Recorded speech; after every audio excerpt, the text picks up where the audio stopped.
Let's start with a goof up that is alleged at the level of intel. There is one account that suggests that there was a junior RANW officer in Kathmandu that warned his senior, who subsequently ended up being an RANW officer who was a passenger on board that plane, Mr. Tomar. But let's first start with the intel failing. This junior officer warns Mr. Tomar that there is a apprehension of a hijack. He's picking up chatter in Nepal, in Kathmandu. That assessment is not taken seriously. Is that goof up number one? No, there was no such information. This is all hogwash as far as I can. There was no concrete intelligence input of a hijack. It's very clear. You see what's made out in the movie. I've seen again bits of it. That fellow goes running around and catching all the Nepalese and bashing them up and all. We don't do these things. Nor was any Nepalese bashed up or anything. The government of Nepal would have protested very strongly. But there's a crucial point here which is being missed. Yeah. Poor Tomar is being blamed for having intelligence and not taking action on it, that it was on his table and he knew about it. Now, if he knew that a hijack was imminent, would he be on that hijack? This is a point which everybody has missed out. No, he didn't take that input seriously. I'm not alleging a conspiracy. No, I'm saying he misjudged that input. My point is that suppose I get an intelligence report on my table that something is going to happen. And I'm going to Delhi. I would think twice about which flight I'm going to take. So let's talk about what is called the ghost passenger of IC814. When the government made public the list of passengers on board that hijacked plane, Mr. Tomar, an RANW official's name was not revealed. When you wrote your memoirs, you also didn't really tell us that there was this ghost passenger. I think he was in seat 16C, if I remember my details correctly. He was an RANW officer, and later you said it was pure coincidence that he was on the flight.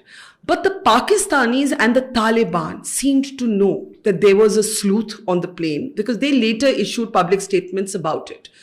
The theory then became that one of the reasons that commandos were not deployed to stop the plane leaving Amritsar was because there was an RANW official on the plane, Mr. Tomar, who had brother-in-laws in two very powerful men, N.K. Singh, then a bureaucrat in the PMO, and Nikhil Kumar, who headed the NSG. So the theory became ghost passenger on plane, Mr. Tomar, 16C, RANW officer, Government of India is dissuaded from deploying commandos because of this highly connected officer. I want to give you the opportunity to tell us about this.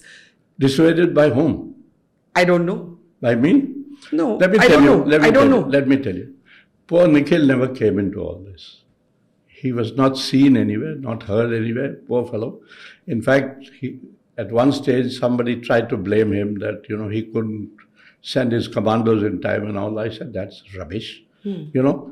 By the time Nikhil was informed and he could get his commandos ready and the aircraft and all, it would be far too late. It would take the whole exercise or operation would take close to 3 hours, by which time the aircraft would certainly have left Amritsar. Okay. So Nikhil never came into the picture. N.K. Singh, because we were both in the PMO, we were colleagues, certainly he was concerned. I mean, this was his brother-in-law. Yeah, he was concerned. But that concern was only exhibited to me. He would ask me every now and then, what's happening? Is everything all right? I said, yeah, it's all right. It will be all right. It is all right. Why are you worried so much? I mean, I understood why he's worried, because it was his sister's husband who was involved.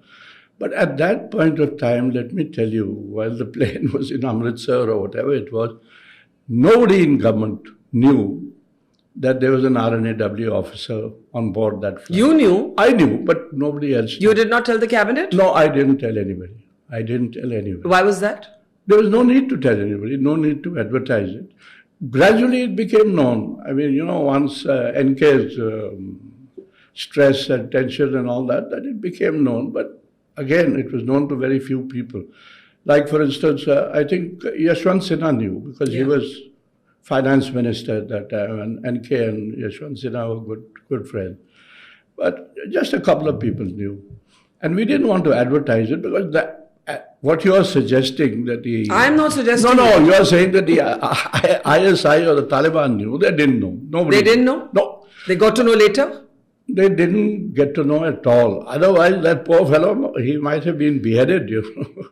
Nobody knew. That is the important question. Imagine if they had known. Till Tomar came back to Delhi, nobody knew.